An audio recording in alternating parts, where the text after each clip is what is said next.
darkness, my old friend. Mesdames, Messieurs, la communauté versatile, bien le bonjour. Cette vidéo aurait pu commencer de cette manière puisqu'on a eu les chiffres hier de l'inflation aux États-Unis et ils sont parus plus mauvais que prévu.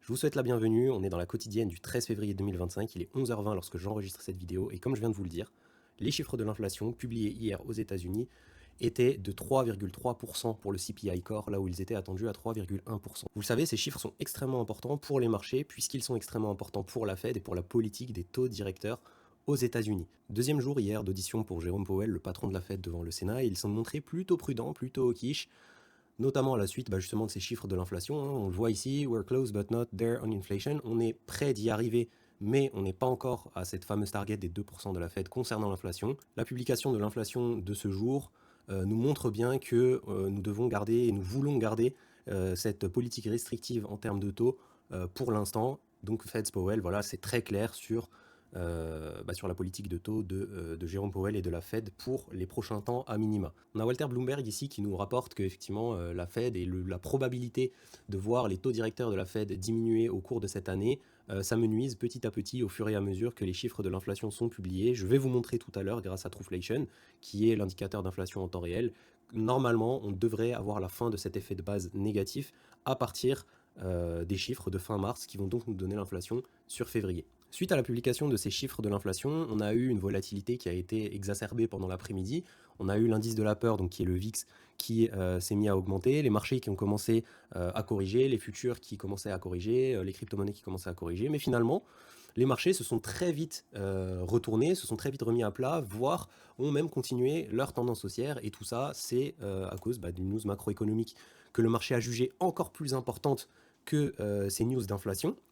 Et elle est la suivante, Donald Trump, hier, et Vladimir Poutine se sont entretenus par téléphone lors d'un entretien qui a duré a priori apparemment plus d'1h30. Donald Trump assure avoir eu un long et productif appel avec le président russe et annonce que les deux hommes ont convenu de travailler ensemble en étroite collaboration. De nombreux sujets ont été évoqués comme l'Ukraine, le Moyen-Orient, l'IA, l'énergie et la puissance du dollar. A priori, les deux hommes devraient même se rencontrer dans le cadre d'un accord de paix ou de commencer des négociations en Arabie Saoudite.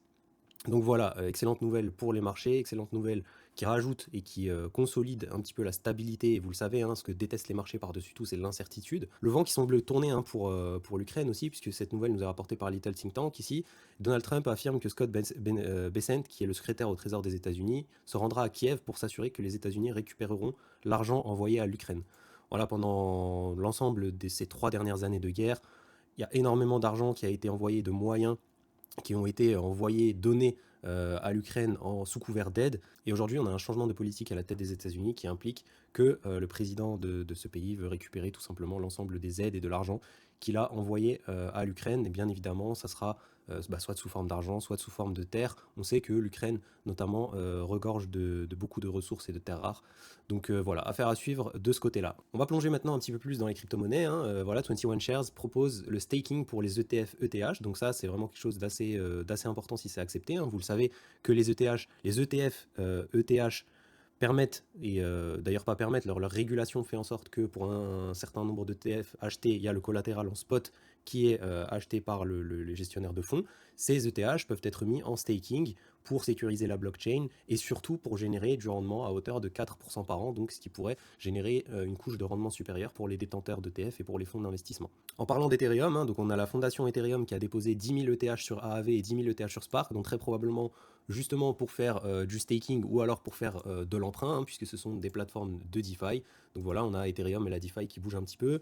Money Radar Crypto qui nous rapporte que Goldman Sachs double sa mise sur les ETF Bitcoin au Q4 2024, et ça c'est quelque chose qu'on va voir aussi dans un des posts que je vais vous montrer tout à l'heure, concernant Ethereum, cette fois-ci pas concernant Bitcoin, qu'il y a des choses au niveau institutionnel qui se passent, et au niveau de l'accumulation qui sont un petit peu curieuses par rapport à l'action de prix actuelle.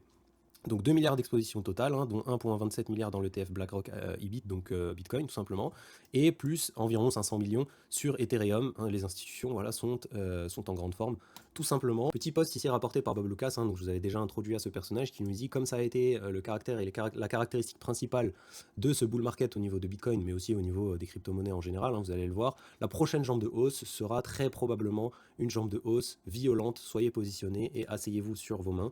Vous savez que c'est exactement la psychologie versatile et c'est exactement ce dont on parle nous régulièrement chez Versatile, hein, on vous dit prenez vos positions et asseyez-vous sur vos mains, évitez de vendre, évitez d'arbitrer dans tous les sens systématiquement, puisque vous allez vous faire avoir sur des narratifs comme les narratifs à Memcoin, les agents IA, etc. Et pour rejoindre un petit peu ce qu'il dit, hein, on va tout simplement prendre la structure de ce cycle sur le total 3, et vous voyez bien qu'on a des longues phases d'accumulation et des phases d'explosion très courtes. Et en réalité, si on regarde, même si on est en weekly, si on prend les plages de date, vous voyez bien que là, cette phase d'accumulation, jusqu'à les premières bougies vertes, on a eu 672 jours d'accumulation, et ensuite, la phase d'explosion jusqu'au top, elle a duré 49 jours. D'accord? Si on prend la phase suivante, jusqu'à la bougie de breakout, on a eu, donc ça c'était le long range de l'été 2024, hein, on a eu 217 jours d'accumulation, et on a eu jusqu'au top 28 jours d'explosion, d'accord? Donc on se tape des phases de range qui durent un peu moins d'un an, ou même ici sur la phase du bear market 2 ans, pour avoir finalement 50 ou 28 jours d'explosion à la hausse. Mais vous voyez bien que ces explosions à la hausse, en revanche, sont hyper volatiles, hyper importantes. Donc voilà, tout ça pour vous expliquer que effectivement c'est un jeu de patience actuellement. Les institutionnels, vous l'avez bien vu, sont en train d'accumuler. Donc restez bien assis sur vos mains. La phase d'accumulation actuelle, si on en croit la saisonnalité, est très probablement bientôt terminée, hein. Vous le savez, nous, chez Versatile, on spécule aux alentours du 20-25 février, donc fin février. À partir de mars, ça devrait aller mieux. Et d'ailleurs, qu'est-ce qui se passe à partir de mars? Et on a donc le corps PCE le 28 février. D'accord? Donc c'est le chiffre de l'inflation que regarde la Fed pour sa politique de taux. Ensuite, on a l'ISM manufacturier dont je vous parlais hier, qui est attendu de nouveau en légère hausse. Donc ça, c'est un chiffre qui va être très important. On l'a ajouté aux indicateurs à regarder, hein. Donc c'est un chiffre qu'on attend en hausse dans les prochains mois. Et puis ensuite, on aura le NFP le 7 mars.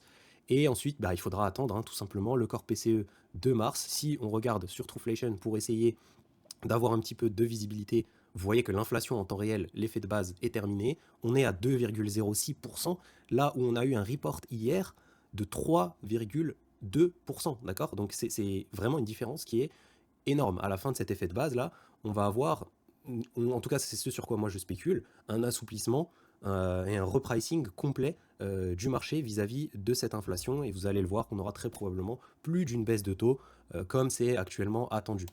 Cet effet de base, pour vous l'expliquer, hein, tout simplement, d'où est-ce que ça vient, hein, les chiffres de l'inflation d'hier? Eh bien, c'est simple. Les chiffres d'inflation d'hier, c'est les chiffres d'une année à l'autre, et donc ce sont les chiffres de janvier 2024. Si l'on regarde en janvier 2024, on se place aux alentours de 2,32% d'inflation. Jusqu'à la fin du mois, on était à 2,32, donc voilà, disons 2,3% d'inflation.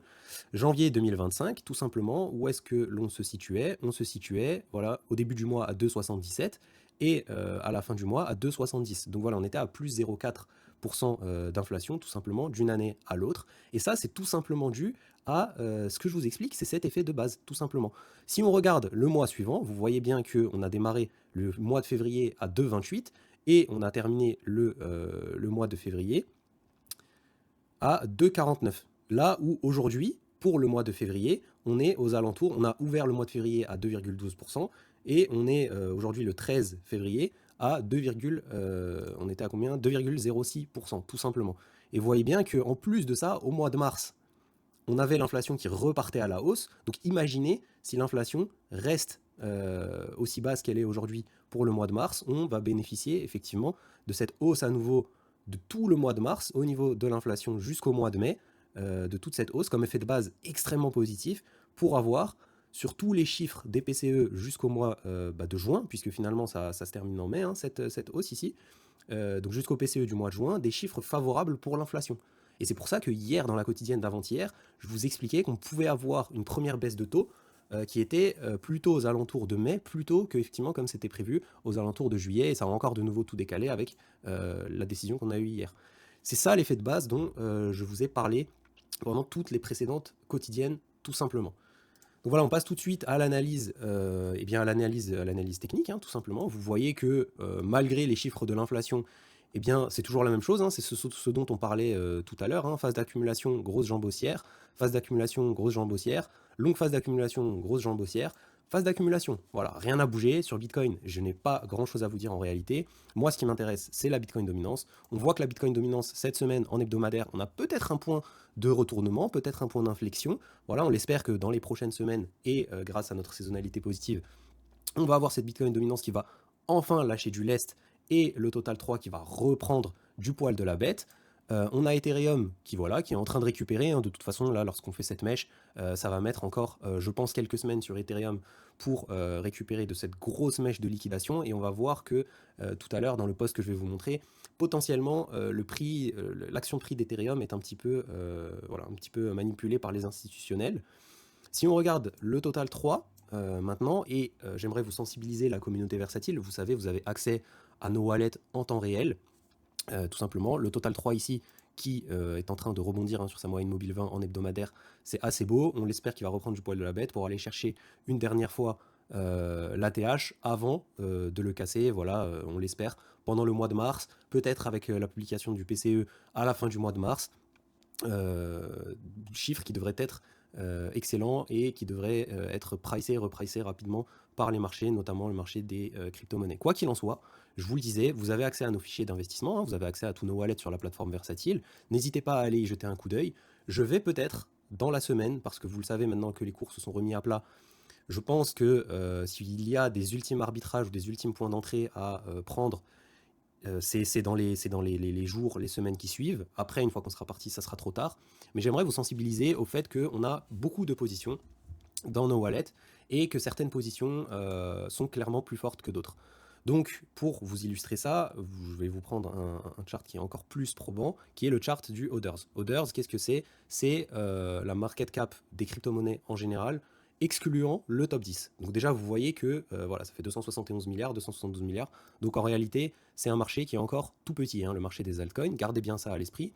Mais vous voyez bien que sur ce Hoders, on a fait une grosse jambe haussière, une jambe de correction ici aux alentours du halving, et qu'on a surfé au-dessus de ces moyennes mobiles en hebdomadaire, notamment la moyenne mobile 200, pour repartir à la hausse et pour garder une tendance haussière qui est quand même très claire, ici si on prend uniquement les mèches, d'accord? Donc vous voyez bien qu'on a cette tendance haussière.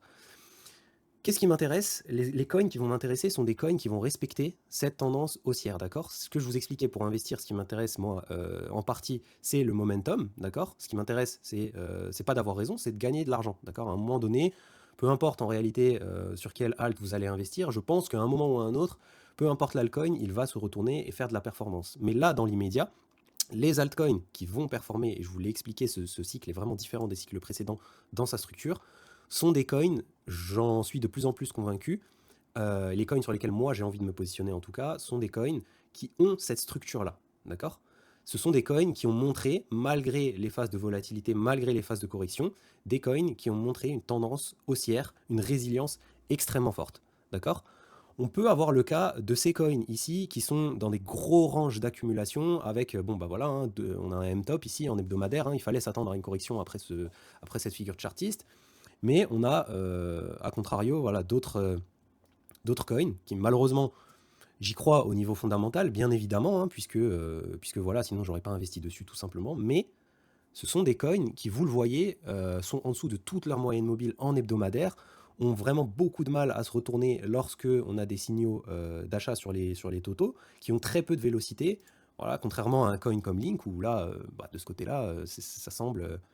la tendance haussière ici, elle semble assez claire sur Link, même si on se met d'ailleurs ici, on voit qu'on pourrait revenir pullback un peu plus bas, mais on voit clairement que la tendance, elle est haussière. On fait des creux ascendants, des tops ascendants, la tendance est haussière. On a des coins de ce type-là, donc je vous l'ai dit, qui sont dans les gros ranges d'accumulation dont j'ai pas spécialement envie de me séparer. En revanche, on a des coins qui ressemblent à Osmo par exemple, qui même si fondamentalement je crois au projet Osmo, hein, c'est pas la question, mais on a des tendances qui sont extrêmement baissières. Est-ce que lorsqu'on va avoir notre retournement à la hausse, malgré effectivement, bon vous l'avez vu ici, hein, voilà, hein, que Osmo qui nous a fait un très joli x10 sur ce retournement-là après une longue phase baissière, mais est-ce que j'ai envie d'être positionné pendant longtemps sur des petits coins qui ne sont pas des leaders de narratif? Donc voilà, ne soyez pas surpris si jamais vous me voyez faire des arbitrages dans le wallet versatile dans les jours ou les semaines à venir. C'est juste qu'actuellement, je recherche les leaders de narratif qui ont une traction, un momentum fort, et je souhaite tout simplement, potentiellement, rediriger du cash, de la force d'achat, de la vélocité pour mon wallet sur ces leaders de narratif qui vont simplement attirer l'attraction et très probablement surperformer les autres coins pendant les phases haussières que l'on aura. Vous voyez ici le chart de Tada, tout simplement. Est-ce que vous avez envie de conserver cette position ad vitam aeternam et potentiellement d'aller voir beaucoup plus bas? Bon, bah, vous voyez que là, on est clairement sur une pression vendeuse, tendance baissière cataclysmique. Est-ce qu'on n'aurait pas dû même se séparer de ce coin il y a un moment? Bah, peut-être que oui, voilà, tout simplement. On va faire un petit tour très rapidement sur les indices. Vous voyez que le CAC 40, magnifique point d'entrée ici sur le pullback, je vous en avais parlé de ce point d'entrée. Ceux qui l'ont acheté, bon bah voilà, surfer la tendance haussière, enfin pas de conseil en investissement, mais là vous allez pouvoir surfer la tendance haussière peut-être jusqu'à la TH, et pourquoi pas une cassure de la TH, puisque les indices européens ont largement sous-performé l'année précédente, et nous sont en train de nous faire un rattrapage qui est vraiment magnifique. Le DAX qui enchaîne ATH sur ATH, le Nasdaq, donc voilà, on le voit clairement, les marchés qui n'en ont rien eu à faire de cette donnée du CPI. Le Nasdaq qui est toujours dans son range d'accumulation, le SP500 qui est toujours dans son range d'accumulation, tant qu'ils sont au-dessus de leur moyenne mobile 20 en hebdomadaire et en dessous du top de ce range, ça va continuer à compresser avant de sortir dans un sens ou dans l'autre d'ici quelques semaines, très probablement. Je voulais juste très rapidement vous montrer, vous retourner sur Bitcoin, juste vous expliquer que très rapidement, c'est pas forcément terminé niveau correction sur Bitcoin, on peut avoir une frayeur finale, puisque vous le savez, moi mon point de correction finale sur BTC, ici, notamment vis-à-vis de l'instabilité qu'on a en ce moment sur les marchés, il se situe aux alentours de la moyenne mobile 20 en hebdomadaire. Donc ne soyez pas surpris également si on voit un retour à 89 000 du prix du Bitcoin, ce qui signerait pour les altcoins bien évidemment une correction un peu plus importante. Mais c'est tout à fait possible et ça ne remettrait en aucun cas la tendance haussière sur Bitcoin. Quelque chose dont je voulais vous parler très rapidement avant de terminer cette vidéo qui commence à être un petit peu longue, c'est ici, c'est l'USM2, puisque vous le savez, je vous ai expliqué hier ou avant-hier que effectivement Jérôme Powell avait fait son speech sur le fait qu'on ne reprendra pas le quantitative easing, donc l'assouplissement monétaire, l'impression monétaire, tant que les taux ne seront pas à zéro, tant qu'on n'aura pas ramené les taux à zéro. Et je vous avais parlé dans la masterclass, dans le live de dimanche, que la alt season a besoin de cash, a besoin d'argent frais, a besoin d'une augmentation de la masse monétaire pour pouvoir avoir lieu de la manière la plus explosive possible. Qu'est-ce que vous regardez actuellement? Vous regardez ce qu'on appelle l'USM2. Alors l'USM2, qu'est-ce que c'est? C'est l'estimation par la Réserve fédérale américaine de la masse monétaire totale aux États-Unis. Donc grosso modo, c'est tout l'argent liquide qu'il y a aux États-Unis, dont disposent les gens. L'argent déposé sur des comptes courants, des comptes d'épargne, des instruments d'épargne à court terme. D'accord? Et là, on voit bien que malgré ce que Powell peut nous dire, le bilan de la Fed, lui, effectivement, on l'a bien vu, il est en baisse, mais en revanche, l'argent frais, l'argent liquide, l'argent disponible pour l'américain moyen, lui, eh bien, est en train d'augmenter aux États-Unis. Et donc, on a eu ce point d'inflexion en octobre 2023. C'est curieux parce que, effectivement, ça représente le moment où les marchés sont repartis à la hausse, et notamment les crypto-monnaies. Et eh bien, on a une augmentation graduelle de cet indice, et donc tout simplement de la masse monétaire disponible, fraîche, aux États-Unis. Voilà, tout ça pour vous dire, ne croyez pas forcément et ne regardez pas forcément là où les décideurs pointent du doigt. Creusez un petit peu, c'est toujours intéressant d'ajouter un petit peu d'esprit critique, d'aller chercher les informations par soi-même. Vous le savez, c'est aussi ça Versatile, c'est la polyvalence de l'esprit également. Dernier sujet dont je voulais vous parler aujourd'hui, c'est une potentielle manipulation sur ETH. Je voulais déjà vous en parler hier, mais la vidéo était un petit peu longue. Alors ça a été rapporté par plusieurs acteurs, mais je trouvais que ce post-là de Crypto Future était plutôt propre. Donc il nous dit, je ne sais pas si vous avez vu passer ça aujourd'hui, on a un pic de short ETH ouvert sur le CME. Alors je vais vous expliquer très rapidement, je vous donne le contexte, d'accord? Vous l'avez vu, ETH extrêmement volatile, l'action de prix qui est vraiment baissière, et je vais vous donner des données contextuelles, et vous allez voir que ça ne colle pas forcément avec l'action de prix actuellement qu'on a sur Ethereum, qui est le métronome pour la alt season, je vous le rappelle. On va checker quelques datas histoire d'y voir plus clair. Premier point, les ETF. Il y a deux choses impressionnantes à voir. La première, c'est le net flow, et on voit très bien que durant cette période, il a été majoritairement positif. Les ETF Ethereum, les institutionnels via les ETF, ont accumulé plusieurs milliards de dollars d'Ethereum sur les derniers mois. Déjà ça devrait mettre une pression acheteuse extrêmement importante, et d'ailleurs ça met une pression acheteuse extrêmement importante sur Ethereum, puisqu'on a cette accumulation qui est hyper importante. Le nombre d'ETH d'Ethereum détenus par les gros joueurs, donc BlackRock, VanEck, Fidelity, qui sont les fonds d'investissement les plus gros de la planète. La plus grosse accumulation durant cette période, c'est BlackRock. Ils sont passés de 695 000 Ethereum au 1er décembre à 1,3 million aujourd'hui. D'accord? Donc ils ont doublé le portefeuille. Quand vous voyez l'action de prix, je vous le rappelle, l'action de prix d'Ethereum, elle est la suivante sur les 3 derniers mois. Donc décembre, on était au top, tout simplement. Donc c'est assez curieux. Décembre, on se met à accumuler du côté de BlackRock. Jusqu'à aujourd'hui, on double la position. Et on a cette chute, tout simplement, qui va de 4000 $ jusqu'à cette mèche de liquidation ici à 2100 $. D'accord? Alors qu'on devrait avoir une pression acheteuse colossal, d'accord? Deuxième point, c'est concernant le World Liberty Finance, donc le fonds d'investissement crypto-monnaie de Donald Trump. Il ne faut pas oublier qu'il s'agit là du projet DeFi de la famille Trump. Actuellement, et surtout depuis fin janvier-février, il ne s'arrête pas d'acheter de l'Ethereum et l'envoie principalement vers Coinbase Prime depuis peu. Donc voilà, tout simplement, une fois de plus, vous l'avez vu, hein, on est passé plusieurs fois sur ce fonds d'investissement. L'avantage de la blockchain, c'est que tout est public, donc on peut voir toutes les transactions, et vous pouvez voir que voilà, ils achètent les institutionnels, une fois de plus, le président de la République, enfin le président des États-Unis achète régulièrement, tous les jours, ou presque, des Ethereum, pression acheteuse supplémentaire. Le dernier point, comportement des whales, donc depuis décembre, une fois de plus, le nombre d'adresses considérées comme des whales, donc plus de 1000 ETH, au prix actuel ça fait 3 millions de dollars, hein, ne fait qu'augmenter. Moyenne réalisée sur 30 jours, mais durant cette période, seuls 4 jours ont été dans le négatif. Et malgré tout ça, on a Ethereum qui a cette action de prix, et cette action de prix, elle est là pourquoi? Elle est là parce que on a un pic de short Ethereum ouvert sur le marché des futurs. Donc le marché des futurs, c'est un marché qui permet de spéculer sur la hausse ou sur la baisse d'un actif.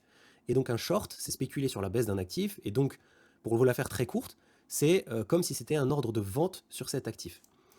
Historiquement, on n'a jamais eu autant de short sur Ethereum de la part des institutionnels. Il faut bien comprendre que ces mécanismes de short et de long, donc ces marchés futurs, les marchés dérivés, sont ouverts pour les institutionnels. Donc, d'un côté, les institutionnels n'ont jamais autant shorté Ethereum, et de l'autre côté, en position spot, ils n'ont jamais autant accumulé d'Ethereum. D'accord? Donc, je vous apporte juste les éléments, et après, je peux vous donner 2-3 clés de lecture, mais c'est à vous de vous faire vos propres scénarios et vos propres hypothèses. Mais on peut imaginer que ça s'apparente à une stratégie qui existe déjà, hein, qui s'appelle la stratégie delta neutre, qui vise à conserver sa position et à conserver la taille de sa position, peu importe dans quel sens va le marché, pour rester exposé à un actif, et donc dans le cadre d'Ethereum, bénéficier par exemple des 4% de rendement sur le staking gratuitement, puisque vous shortez d'un côté, vous accumulez en spot de l'autre, peu importe si le marché va à la hausse ou va à la baisse, vous conservez votre position.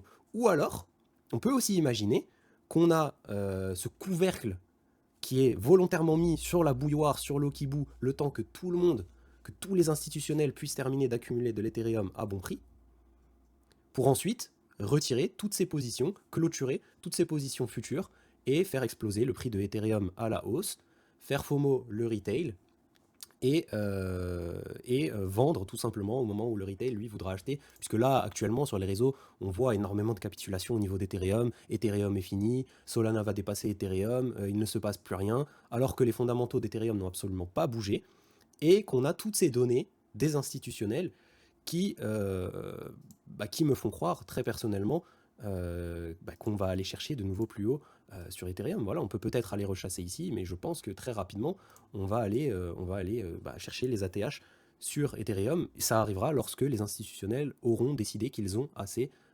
d'Ethereum. Voilà, tout simplement. Donc je pense que le point de capitulation n'est plus très loin. De toute façon, vous le savez, on en a déjà parlé. Voilà, la saisonnalité est excellente. Je voulais juste vous rapporter cette information pour que vous puissiez avoir un petit peu un point de vue vraiment global sur ce qui se passe actuellement sur les marchés, quels sont les points importants. Maintenant, vous avez tout ça. On se retrouve demain ou après-demain pour une nouvelle quotidienne. Je l'espère un peu plus courte, hein, je m'en excuse si elle a été un peu longue, mais il y avait vraiment beaucoup d'informations à traiter. Quant à moi, je vous souhaite une excellente après-midi et puis je vous dis à demain ou après-demain. Ciao, ciao.